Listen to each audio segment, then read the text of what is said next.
අද අපේ ලෙසන් එක ප්‍රොජෙක්ටර්ස්. මේ ප්‍රොජෙක්ටර් කියන ඒවා soft copy output එකක් විදිහටම කියන්න පුළුවන් જાතියක්. ප්‍රොජෙක්ටර් එක යූස් කරන්නේ ඩිස්ප්ලේ කරන්න මොකක් හරි ලොකු ස්ක්‍රීන් එකක මොනිටර් එකක් විදිහටම. හැබැයි ඩිවයිස් එකෙන් ප්‍රොජෙක්ටර් එකෙන් ප්‍රොජෙක්ට් කරන්නේ soft output එකක් ස්ක්‍රීන් එකකට.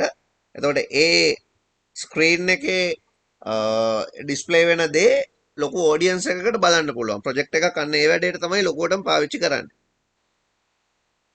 right topic එක ප්‍රොජෙක්ටර් කියලා දාගෙන ලියා ගන්න.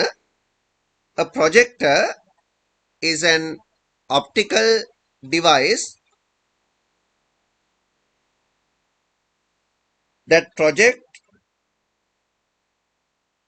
image, video onto a surface called projection screen. This is used to produce information to large amount of people at the same time. Following are some examples for different type of projectors. Projectors example විදිහට අපිට ගන්න පුළුවන් එක project එකක් තමයි overhead projector.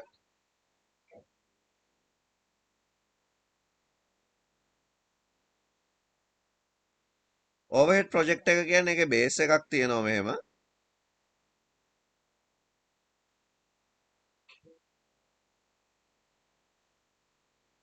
මේ base එකේ light එකක් පත්තු වෙනවා මේ base එකේ. high beam එකක්. ඊට පස්සේ මේකේ arm එකක head එකක් තියෙනවා projection head එකක්. ඒකේ reflection glass එකක් තියෙනවා මෙතන. ඊට පස්සේ ඒකේ ආපහු lens එකක් තියෙනවා මේ ඒකෙම bottom part එකේ. මෙන්න මෙතන lens එකක් තියෙනවා. මම මේ ප්‍රොජෙක්ටර් බේස් එක උඩට මොන හරි පේපර් එකක් තියලා ට්‍රාන්ස්පරන්ට් ෂීට් එකක් තියලා ප්‍රොජෙක්ට් එක ඔන් කරාම මේක රිෆ්ලෙක්ට් වෙලා මෙයා ලොකු ස්ක්‍රීන් එකකට ඩිස්ප්ලේ කරනවා. මේකේ ඉතින් අපිට ටෙක්ස්ට් තමයි වැඩිපුරම මේකෙන් අපිට රෙප්‍රසන්ට් කරන්න පුළුවන්. ටෙක්ස්ට් ඊට පස්සේ ඩයග්‍රෑම් ඒ වගේ දේවල් තමයි මේකේ රෙප්‍රසන්ට් කරන්න පුළුවන්. ඊළඟට තව ප්‍රොජෙක්ටර් කැටගරි එකක් තියෙනවා. අපි ඒකට කියන්නේ ස්ලයිඩ් ප්‍රොජෙක්ටර් කියලා. එතකොට මේ ප්‍රොජෙක්ට් එකේ normal project එකක් වගේ lens එක තියෙනවා මෙතනින්. මේකේ තියෙනවා hole එකක් මෙන්න මෙතනින් ඔහොම open hole එකක්. මට මේකට slides දාන්න පුළුවන්.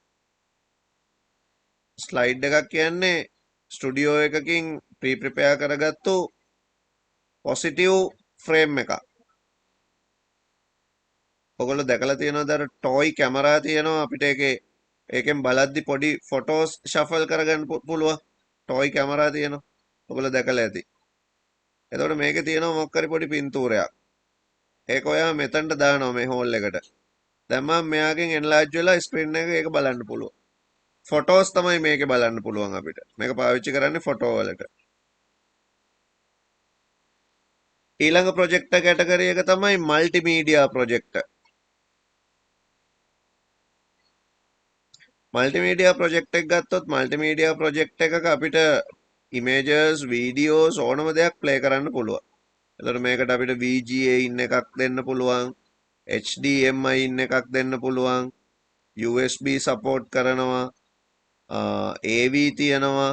ඉතින් ඔය ඕනම එකක් ඉන් කරන්න පුළුවන් මේකට. එතකොට මේකෙන් වීඩියෝ අවුට්පුට් එකක් එනවා. ටිකක් එක්ස්පෙන්සිව් අනික් ඒවාට වඩා. එනකොට මල්ටිමීඩියා සපෝට් කරනවා මල්ටිමීඩියා ප්‍රොජෙක්ටර්ස් වල. ඉතින් අපි ඔය වර්ග ටික ලියා ගමු. first one overhead projector.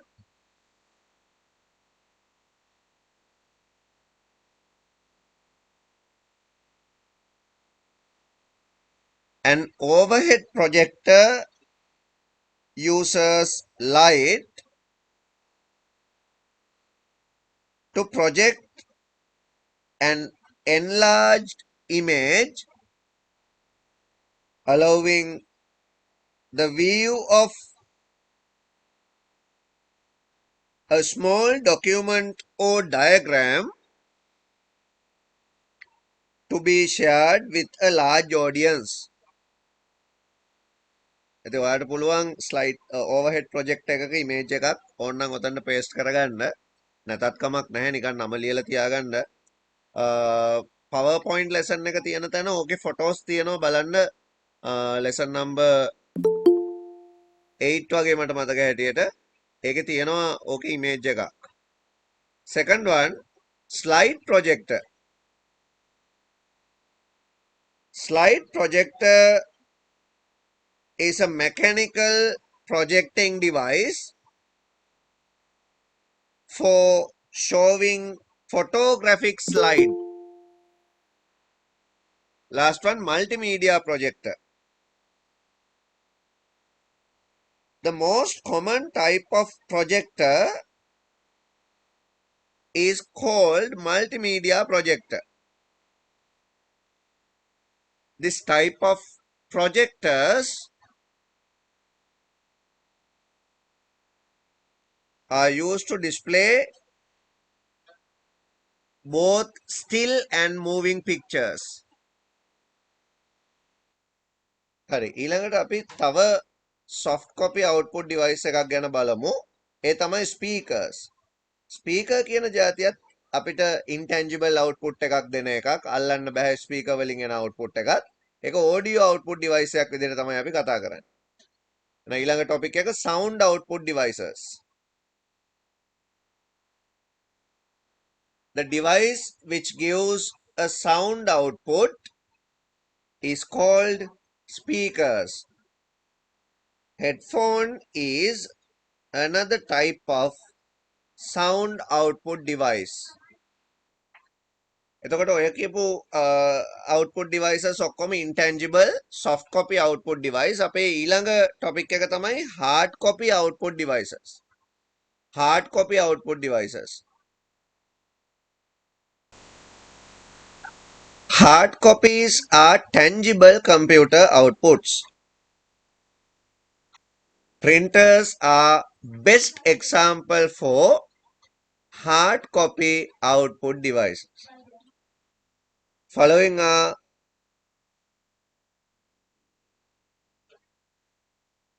different type of printers.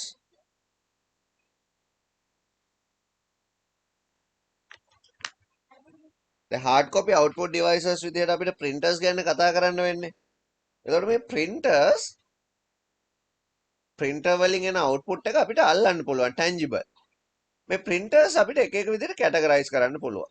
ඒකෙදි printer type දෙකකට categorize වෙනවා. printers වර්ග දෙකක්. එකකට අපි කියනවා impact. අනික එකට අපි කියනවා non impact. impact විදිහට අපි ගන්නේ dot matrix,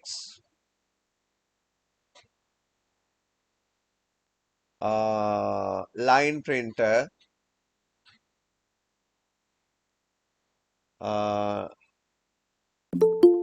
daisy wheel printer.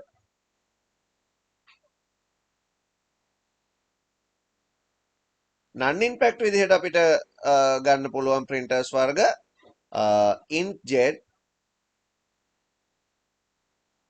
laser, තව තියෙනවා thermal printer. එතන මොනවාද මේ impact කියන්නේ මොනවාද මේ non impact කියන්නේ? printer වල main category දෙක ඔය දෙක. impact and non impact. right එහෙනම් අපේ පළවෙනි printers වර්ගයේ thermal printers. sorry, impact printers. මොකද්ද impact කියන්නේ? impact කියන වචනේ තේරුම මේ touch කරනවා paper එක printing head එක. printing head එක paper එකේ වැදිලා තමයි print වෙන්නේ. වදිනවා හයියෙන් වදිනවා. noise එකකුත් එනවා ඒත් එක්කම. මේ જાතිය printers වලින් print out එකක් ගන්නකොට සද්දේ ගොඩක් ඇහෙනවා අපිට. ඒ වගේම print out එක ටිකක් වෙලා යනවා එළියට එන්න. impact කියන්නේ ඒකයි. noisy print එක. printing quality එකත් ගොඩක් අඩුයි. bill print කරන්න වගේ දේවල් වලට මේක suitable. ඊට වඩා අර printing cost එක ගොඩක් අඩු හින්දා මේ printers දැන් ඕගොල්ලොන්ගේ light bill එක බලන්න ඕගොල්ලොන්ගේ address එක ඒකේ print කරලා තියෙන හැටි. address එක print කරලා තියෙන්නේ නිකන් dot විදිහට. අන්න ඒක එක impact print එකක්. ඔයගොල්ලෝ typewriters දැකලා තියෙනවනේ. typewriter එක කියන්නේ impact printer වල category එකක්. දැන් ඔය textbook එකේ example එකේ නැහැ daisy wheel printer එක. daisy wheel කියන printer එක මේ typewriter එක වගේමයි. හැබැයි ඒක electronic එකක්. ඒතකොට computer එකට connect කරලා තමයි print out දාන්නේ. typewriter එක කියන්නේ manual type කරනකොට වදින එකක්නේ. අරක එහෙම නැහැ. computer එකෙන් print out දාන්න පුළුවන්. හැබැයි ඒත් අකුරු විතරයි ඒකේ තියෙන ඒ typewriter එකේ තියෙන දේවල් විතරයි print කරන්න පුළුවන්. ඔයගොල්ලෝ ලියාගන්න impact printers වලට impact printers are a primary level printing technology, primary level printing device. In this printer,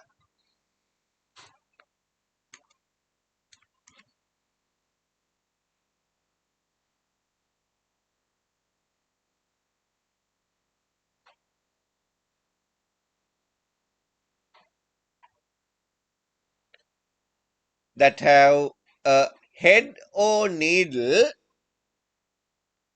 which strike against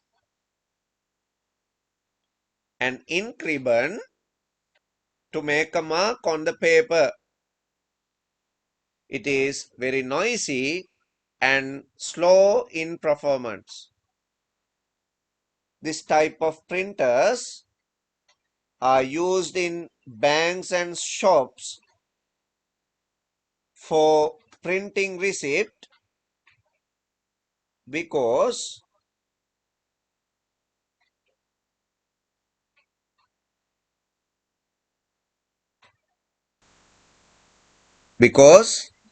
the ink ribbon used is not expensive.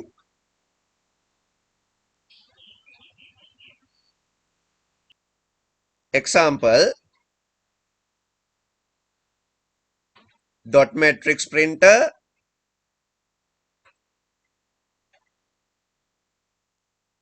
line printer, and daisy wheel printer. daisy wheel printer. ඊළඟ printing device එක තමයි non impact printers. දැන් කොලේට වදින්නේ නැතුව කොලේ ගෑවිලා වගේ print වෙන ඒවාට අපි කියනවා non impact කියලා. laser printer, inkjet printer, ඊට පස්සේ thermal printers වගේ categories තියෙනවා මේ වැඩේට. අපි බලමු මේ ටික. ලියාගන්න non impact printers වලට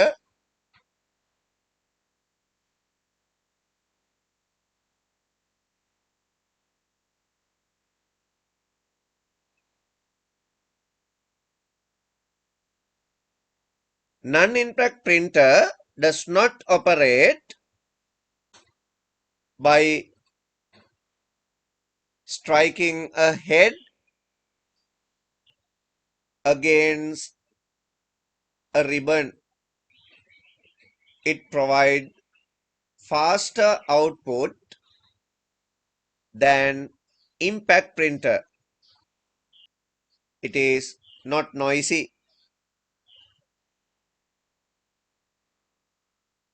Impact printers are more expensive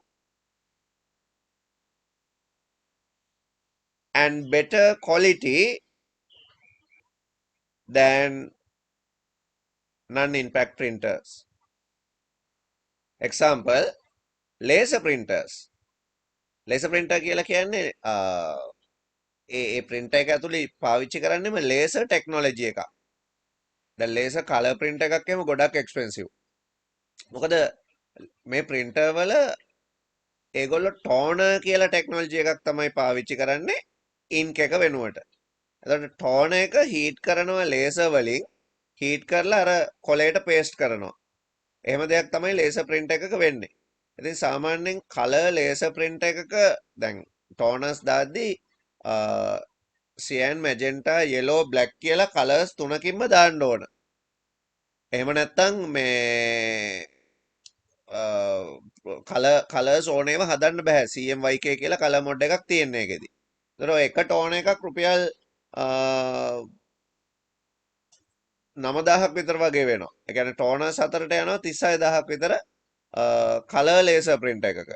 ඉතින් normal laser printer එකක් වුණත් අපි HP වගේ ඔය printer ගත්තොත් කඩෙන් ඒ printer එකක් රුපියල් 20000ක විතර printer එකක් 20000ක් 25000ක් අතර වගේ තියෙන laser printer එකක් ගත්තොත් black and white ඒකට දාන ටෝන එකත් රුපියල් 7-8000ක් වෙනවා. ඉතින් ගොඩක් වෙලාවට රුපියල් 2-3000ටත් තියෙනවා compatible toners කියලා. ඒක ඉතින් printer එකේ කල් පැවැත්මට හොඳ නැහැ. laser printer එකේ technology එක තමයි ඒකේ ඇතුලේ තියෙනවා මේ metal drum එකක්. ඒ ඩ්‍රම් එක ලේසර් වලින් හීට් කරලා ඒකේ අර ටෝන එක අලවනවා. අලවලා අනිත් පැත්තට කොලේට පේස්ට් කරනවා. ඉතින් එහෙම ටෙක්නොලොජි එකක් තමයි ඒකේ තියෙන්නේ. ඒ ලේසර් printer. ඊළඟට inkjet printer. inkjet තමයි common printer කැටගරි එක. ඒ කියන්නේ අපි මේ යූස් කරන හැම ගොඩක් ගෙවල් වල යූස් කරන printers එන්නේ ඔය ලේසර් නැත්නම් sorry inkjet නැත්නම් bubble jet කියන කැටගරි එකට. එතකොට මේකෙදි ඉන්ක් කාට්‍රිජ් කියලා જાතියක් තියෙනවා. ඒ කාට්‍රිජස් අපිට රීෆිල් කරන්නත් පුළුවන්, කඩෙන් අලුතෙන්ම ගන්නත් පුළුවන්. අර ඩිස්ඇඩ්වාන්ටේජ් එක තමයි රීෆිල් කරද්දී ඒ printer එකට ඒක හොඳ නෑ. ඒ ඉන්ක් වල quality එකත් එක්ක. ඉතින් ඒකයි ඔරිජිනල් ටෝන් මේ ඉන්ක් කාට්‍රිජ් හැම වෙලාවෙම පාවිච්චි කරන්න කියලා තමයි කියන්නේ printers use කරන කට්ටියට. ලෝකල් ඒවා දාන්න නැතුව. ඉතින් ඒකත් ටිකක් එක්ස්පෙන්සිව්. දැන් අපි සාමාන්‍ය රුපියල් 5000ට 6000ට විතර ගන්න printer එකක් වුණත් ඒකේ කලර් බ්ලැක් ඒ ටෝන නැත්නම් කාට්‍රිජ් ටික දාන්නත් තව රුපියල් 5000කට වඩා යනවා. මොකද ඒකත් එක්ක ඩිෆෝල්ට් එන කාට්‍රිජ් එකෙන් අපිට ඕන තරම් print කරන්න බෑ. ඒක චුට්ටයි print කරන්න දෙන්නේ. ඒක ටෙස්ටින් වලට තියෙන එකක් හින්දා. ඊට පස්සේ අපි එකක් පර්චේස් කරන්න ඕනේ. ඉතින් ඒවා ටිකක් වියදම්. එතකොට ඇත්තටම මේවා එක්ස්පෙන්සිව්. ඒකනේ print out එකකට ටිකක් ලොකු ගාණක් යන්නේ. තුන්වෙනි එක්සැම්පල් එක තමයි thermal printers. thermal printer කියන ටෙක්නොලොජි එකේදී heat එකක් use කරනවා document වලට print කරන්න. එතකොට heat generate කරලා ඒ document එකට අර tone වලින් print කරලා අලවන්නේ. ගොඩක්ම ඔය ඉක්මනට bill එකක් receipt එකක් දෙන්න හදලා තියෙන machine හැම එකක්ම. දැන් අර මම කලින් කියපු bill machine ටිකක් වෙලා යනවා. crease ගාලා noise එකකුත් එක්ක තමයි බිල හෙමින් print වෙලා එන්නේ. හැබැයි දැන් ඕගොල්ලෝ දැකලා තියෙනවනේ ATM bill එක වගේ ඒවා. නිකන් එකපාර එළියට එනවා. අන්න ඒවා ඔය thermal කියන විදිහට තමයි print කරන්නේ. හැබැයි thermal print out වැඩි කාලයක් තියෙන්නේ නැහැ. ඔයා ATM එකක bill එකක් පර්ස් එකට දාලා තියන්නකෝ මාසයක් විතර ඊට පස්සේ අරන් බලන්න මොනවත් අකුරු නැහැ ඇතුලේ. සුදු කොලයක් විතරයි තියෙන්නේ. ඒ thermal වල durability එක ගොඩක් අඩුයි. මොකද ඒක ගොඩාක් මේ අඩු ඉන්එක්ස්පෙන්සිව් මෙටීරියල් එකකින් තමයි ඒකේ printing කරන්නේ. ඒකින්ද ඒක බිල් වලටම තමයි ගොඩක් වෙලාවට ගන්නෙ. දවසක් දෙකක් තියෙන්න. හරිද? ඊට වඩා වැඩි කාලයක් ඕකේ print එක හිටින්නේ නැහැ. ඉක්මනට මැකිලා යනවා. සතිය දෙක යනකොට මැකෙනවා. ඉතින් මේ එක්සැම්පල් තුන එතනට ලියා ගන්න මොනකටද? non impact වලට. අමතරව තව එක්සැම්පල් එකක් තියෙනවා අපිට plotter. ඒක අපි වෙනම කතා කරමු. plotter කියන්නේ ටිකක් large scale printer එකක්. plotter එකේ size එක ටිකක් ලොකුයි. plotter එකෙන් පුළුවන් අපිට drawings වගේ දේවල් print කරගන්න. මොකද plotter එකේ තියෙන්නේ needle එකක් මේ head එක විදිහට pen එකක් හරි pencil එකක් හරි දාන්න. එතකොට අපිට කඩදාසියක් දාලා ඒකට අර plotter එකේ තියෙන head එකෙන් ඒකේ අඳින්න පුළුවන්. අපි නිකන් desk එකක් උඩ තියාගෙන ruler එකකින් ඉරි ගහලා ඇඳා වගේ අර යටත් අඳින්න පුළුවන් කම්පියුටර් එකෙන් දෙන්න. ඉතින් ගොඩක් වෙලාවට ඔය ප්ලෑන්ස් තියෙනවනේ CAD වලින් අඳින අපි එක එක. අන්න ඒ වගේ ඒවා print outs දාන්න plotter පාවිච්චි කරන්න පුළුවන්. plotter කියන්නේ printer type එකක්ම තමයි. හැබැයි scale එක වැඩි ඒක. ඉතින් plotter එකේ needle එක ඔය pencil එක දාන තැනට needle එකක් දාන්න පුළුවන්. දැම්මහම stickers වගේ දේවල් කපලා ගන්නත් පුළුවන්. ඔය අකුරු හැම කපලා අලවන තැන්වල ඒත් ප්ලොටර්ස් තමයි පාවිච්චි කරන්නේ. ප්ලොටර් එක ටිකක් අනික් printers වලට වඩා ගණන් වැඩි. topic එක plotter. Plotter is another type of printing device commonly used. Architectural design is drawn by moving a pen on the paper.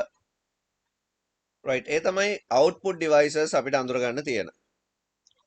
ඊළඟට අපි කතා කරන්න යන්නේ central processing unit එක. මේක තමයි computer එකේ තියෙන importantම part එක. central processing unit එක කියන එක. CPU කියලා කියන එක අපි. දැන් සාමාන්‍යයෙන් පුරුද්දට CPU කියන වචනේ කියනවා මම දැකලා තියෙනවා අපේ system unit එකට. දැන් අපේ කම්පියුටර් එක ආකිටෙක්චර් එක බැලුවම මොනිටර් එක තියෙනවා ඊට පස්සේ මෙහෙම තියෙනවා කීබෝඩ් එක තියෙනවා මවුස් එක කොහොමද තියෙන්නේ මෙන්න මේකට සමහරු CPU කියලා කියනවා පුරුද්දට. එතකොට මේක CPU නෙමෙයි මේක ඇතුලේ තියෙන පාර්ට් එකක් තමයි CPU කියන්නේ. මේකට අපි කියන්න ඕන system unit කියලා. හරි මේක තමයි system unit එක. මේක ඇතුලේ තියෙනවා CPU එක. අන්න ඒක තමයි අපි කතා කරන්න යන්නේ. CPU එක අපි දැක්ක අර block diagram එකේ. ඒ CPU එකේ පාර්ට් තුනක් තිබුණා නේද? අපි බලමු block diagram එකේ CPU එක parts තුනකට බෙදුවා. එකකට අපි කිව්වා control unit. අනිකට arithmetic and logic unit. Arithmetic and logic unit. අනික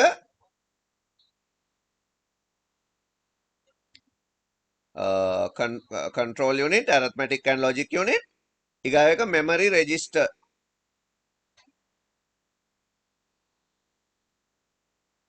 ඔන්න ඔය යුනිට් තුනෙන් තමයි CPU එක හැදෙන්නේ. ඉතින් මේක තමයි කම්පියුටර් එකේ තියෙන heart එක, brain එක ඔක්කොම. මෙයා තමයි කම්පියුටර් එක ඇතුලේ වැඩ ටික කරන්න ඕන. කරවන්න ඕන. කරන්නෙත් මෙයා, කරවන්නෙත් මෙයා. අපි මේ පාර්ට් එක වෙන වෙනම කතා කරමු. CPU is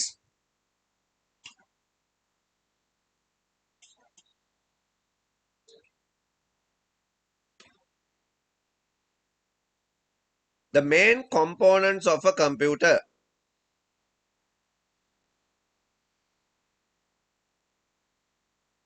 CPU contains three main components. First one, මොකක්ද අපි කතා කරන්නේ control unit එක. control unit. දැන් control unit එක අපේ diagram එකේ මතක් කරන්න ඔයා කොහොමද තිබ්බේ කියලා control unit එකේ ඉඳලා අනික හැම unit එකකටම control line command line ඇඳලා තිබුණානේ. ඒ කියන්නේ control unit එක control කරනවා අනික හැම එකක්ම. හැම unit එකක්ම output device, input device, memory, storage ඔක්කොම control කරනවා. arithmetic එක, registers ඔක්කොම control කරන්නේ control unit එක. ඉතින් මෙයා තමයි කම්පියුටරේ වැඩිම වැඩ ටිකක් කරන්නේ. controlling වලින්. එතකොට මේක තමයි processor එකේ තියෙන major part එක. ඒක ලියා ගන්න. control unit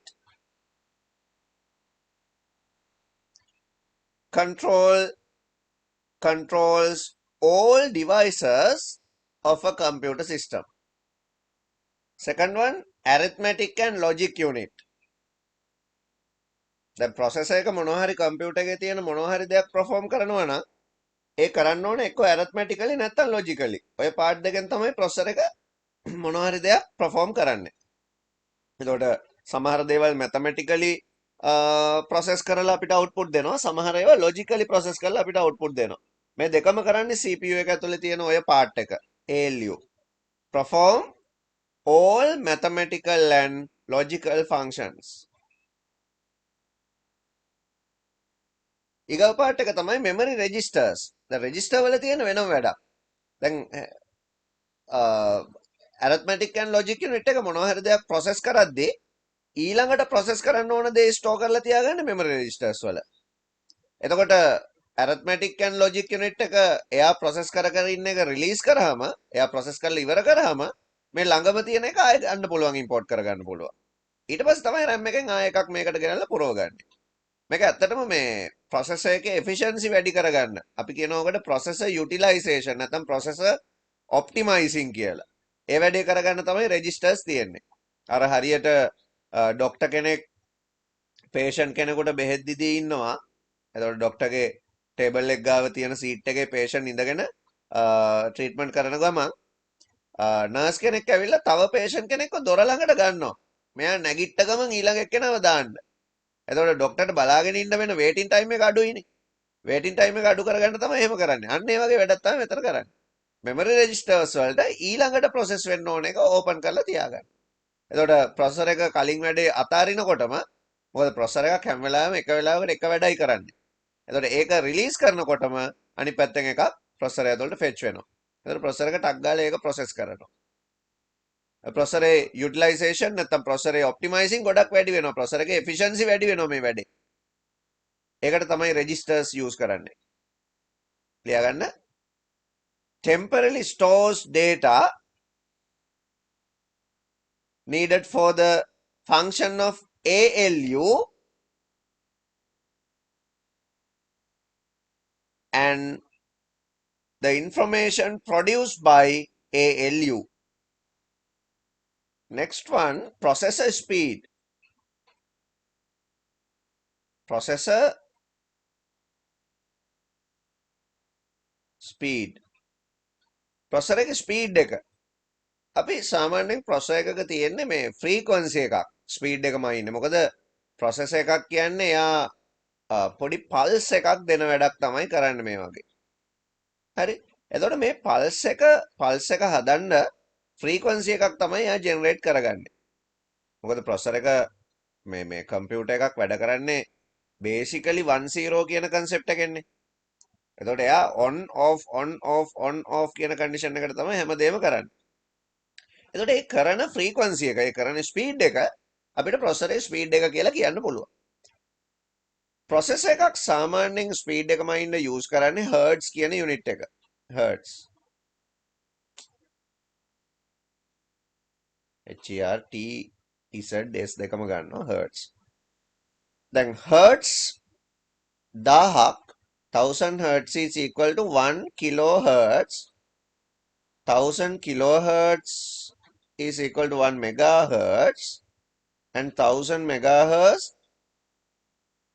is equal to 1 gigahertz. දැන් normal අපි මේ කාලේ use කරන processors තියෙන්නේ 3.0 gigahertz නේද? 3.2 gigahertz. ඔයගොල්ලෝගේ computer එකේ බලන්න properties ගියාම ඔයාලට බලා ගන්න පුළුවන් ඔයාගේ computer එකේ speed එක කීයද කියලා. This PC right click කරලා right click on this PC and select properties. Now you can see your processor speed. දැන් මගේ තියෙන්නේ 2.5 GHz කියලා තමයි මගේ processing speed එක පෙන්වන්නේ 2.5 GHz. ඉතින් ඒ විදිහට processor එකේ speed එකක් තියෙනවා. මේ speed එකෙන් කියන්නේ එයාට කොච්චර වැඩ ප්‍රමාණයක් තප්පරයකට කරන්න පුළුවන්ද? ඒක තමයි සාමාන්‍යයෙන් බලන්නේ. million or billion instruction per second processor එකකට කරන්න පුළුවන්. ඒක processor speed එක කියන්නේ මේක. The speed is also known as clock speed. Clock speed. right ඔය දෙකම එකයි. equal meaning තියෙන processor speed or clock speed. ඒ දෙකම කියනවා. හරි clock speed එක. හැබැයි bus speed එක කියලාත් එකක් තියෙනවා. ඒක පටල ගන්න එපා මෙතනට. bus speed එක කියලා කියන්නේ processor එකේ bandwidth එකක්. එතකොට processor speed එක නැත්නම් clock speed එක කියන්නේ processor එක වැඩ කරන speed එක. අපි ඒක තමයි ගොඩක් වෙලාවට බලන්නේ. processor එකේ කොච්චර speed එකක් තියෙනවද? bus speed එක ගැන මම දැන් මෙතනදි කතා කරන්නේ නැතුව ඉන්නම්. එතකොට ඔයගොල්ලොන්ට පැටලෙනවා ඒක. clock speed කියන වචනේ මතක තියාගන්න.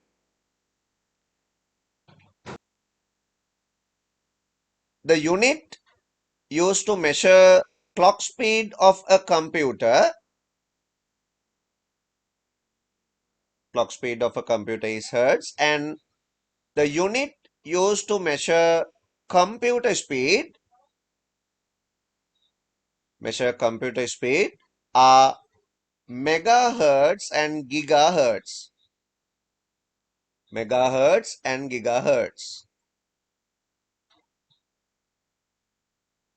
This clock speed determines how quickly the central processing unit can execute and retrieve instructions.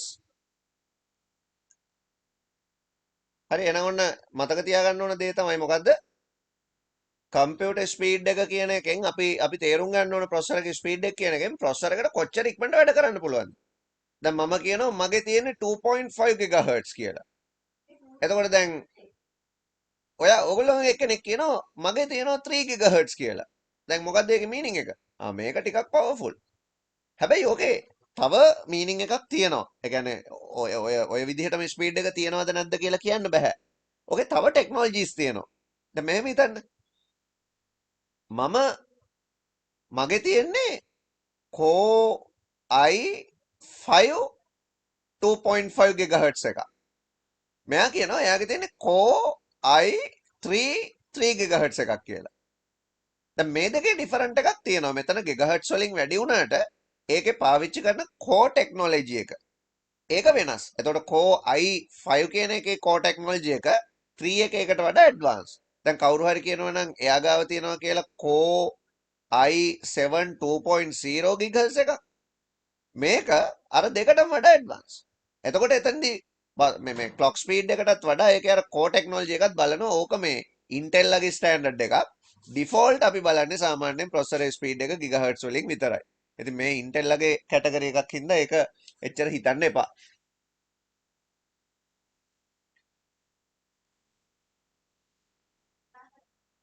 ඊළඟට තව දෙයක් ගැන අපි කතා කරන්න ඕන. processor එක්කම textbook එකේ නැති හින්දායි මම මේකත් කතා කරන්නේ. සාමාන්‍යයෙන් processor වල තියෙනවා මේ word size එක කියලා එකක්. දැන් ඔකත් අහන්න පුළුවන් මොකද්ද word size එක? word size. word එකක් කියලා කියන්නේ processor එකකට කියව ගන්න පුළුවන් maximum word length එක. maximum instruction length එක.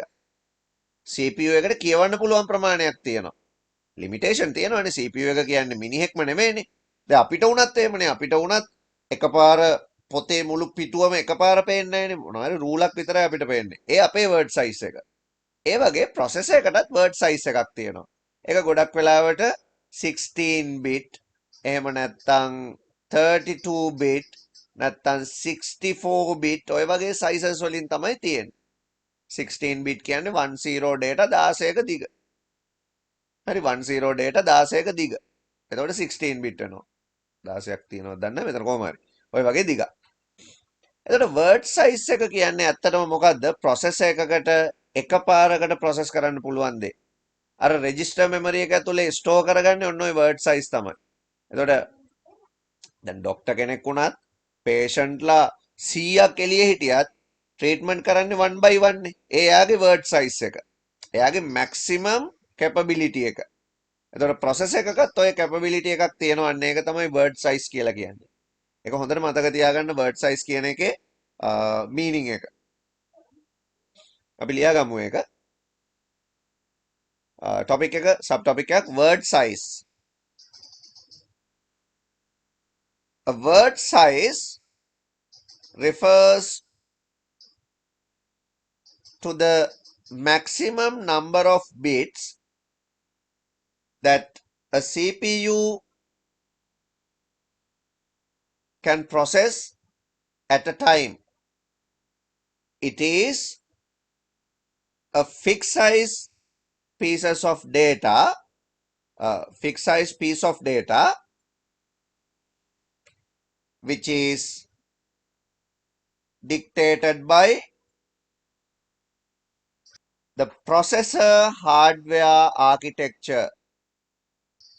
ඔයාගේ processor architecture එක ඔයා properties බැලුවොත් ඔයාගේ processor architecture එක පෙන්නනවා මෙතන.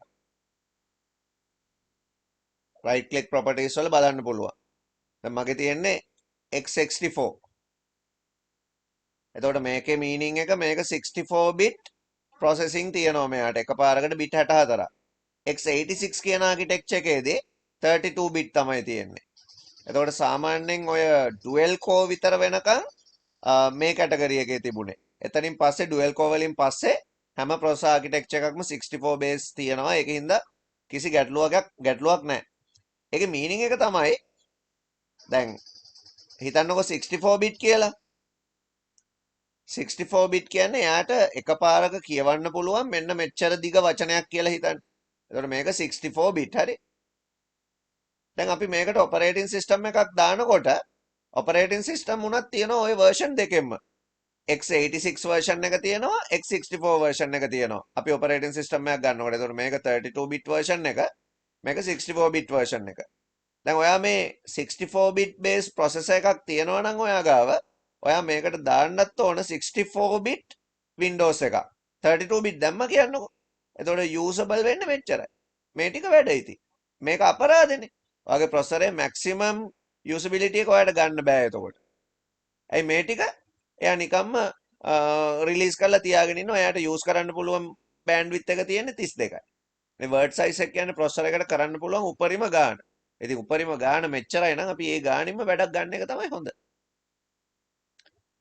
තේරුණා නේද? ඉතින් ඒක තමයි වර්ඩ් සයිස් එක. ඊළඟට අපි example of මොනවාද processors බලමු. processor වලට examples තියෙන්නේ මොනවාද? සාමාන්‍යයෙන් processors හදන වැඩිම processors හදන කම්පැනි එක තමයි Intel කියලා කියන්නේ.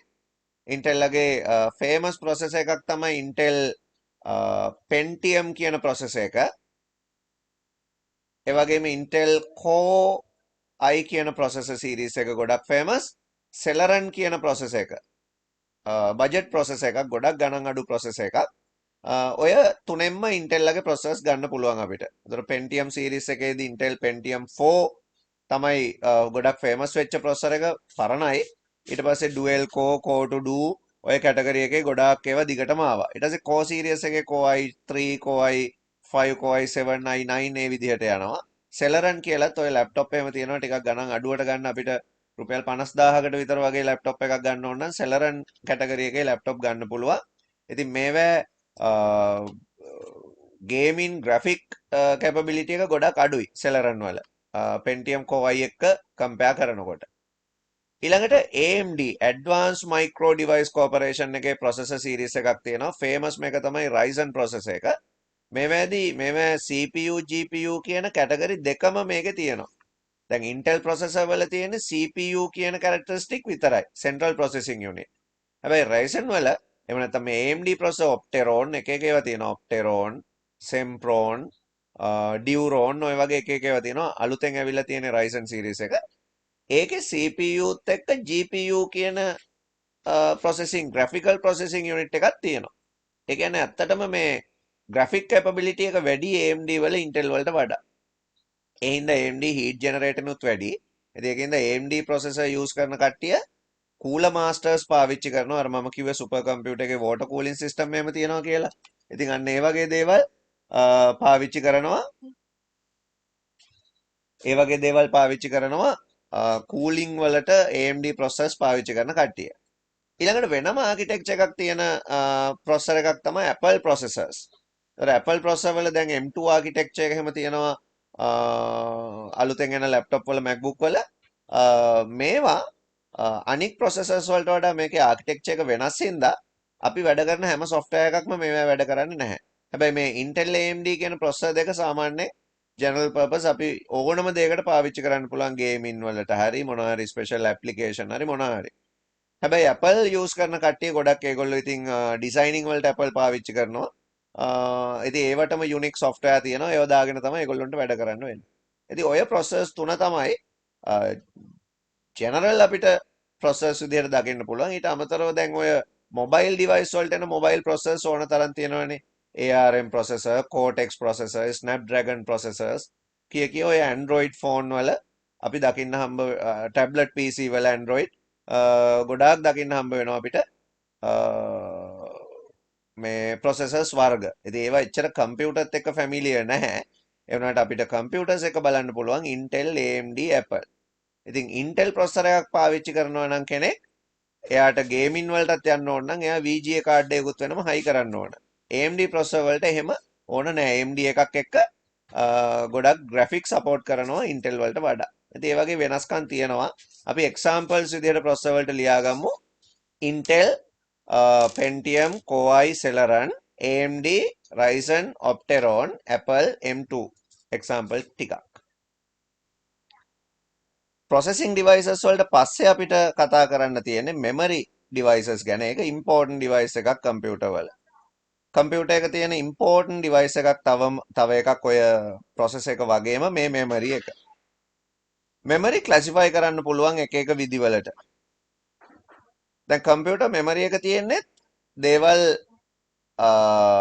permanent හරි නැත්නම් temporary හරි store කරගන්න.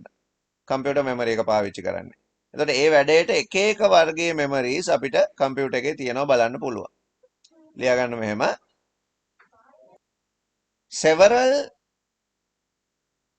computer memory or storage devices are used to store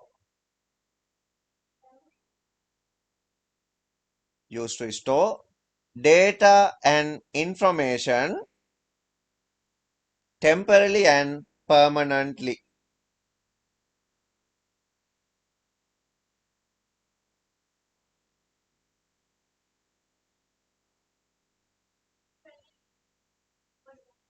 Following are some examples for different type of computer memories. Computer memory can mainly be categorized into two types. Computer memory classify කරන්න පුළුවන් වර්ග දෙකකට. එකක් තමයි primary memory, also known as main memory.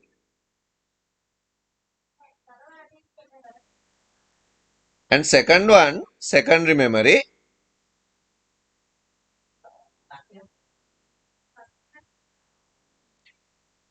also known as secondary storage, also known as storage. Primary memory ආය categorize කරන්න පුළුවන් වර්ග තුනකට.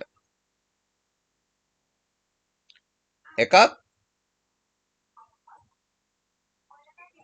read only memory, ROM. read only memory කියන්නේ ROM. Next one, random access memory.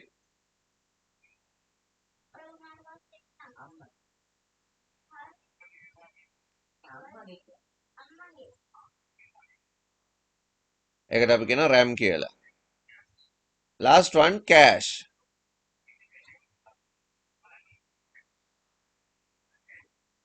cache memory. ඔන්න ඔය විදිහට අපිට classify කරන්න පුළුවන් textbook එකේ මේ cache memory කියන එක ඔය chart එකට දාලා තිබෙන එක වෙනම කතා කරනවා. මම ඒකත් chart එකට දැම්මා. ඒකත් memory classification එකක්. එතකොට මේ memory ගැන අපි කතා කරන්නේ මේවා CPU memory category එක නෙමෙයි. දැන් registers කියන්නේත් memory එකක් තමයි. අපි registers ගැන තාපව memory වලදී කතා කරනවා. හැබැයි මේ memory CPU එකෙන් එළියේ තියෙන memory. දැන් CPU එක ගත්තොත් processor එක ඊට පස්සේ අපි මේ කතා කරන memory ගත්තොත් main memory එක ඒ වගේම storage ගත්තොත් මෙන්න මෙතන ඉඳලම memory තියෙනවා. මේ ඔක්කොම memory තමයි. එතකොට මෙතන තියෙන්නේ CPU memory. මෙතන තියෙන්නේ temporary memory. මෙතන තියෙන්නේ permanent memory. එතකොට ඔක්කොම memories. හරි. ඉතින් මේ memories අපි one by one මේ ඔක්කොම ටික කතා කරන්න ඕන. ඔයගොල්ලෝ මේ diagram එක ඔතනට ඇඳගන්න.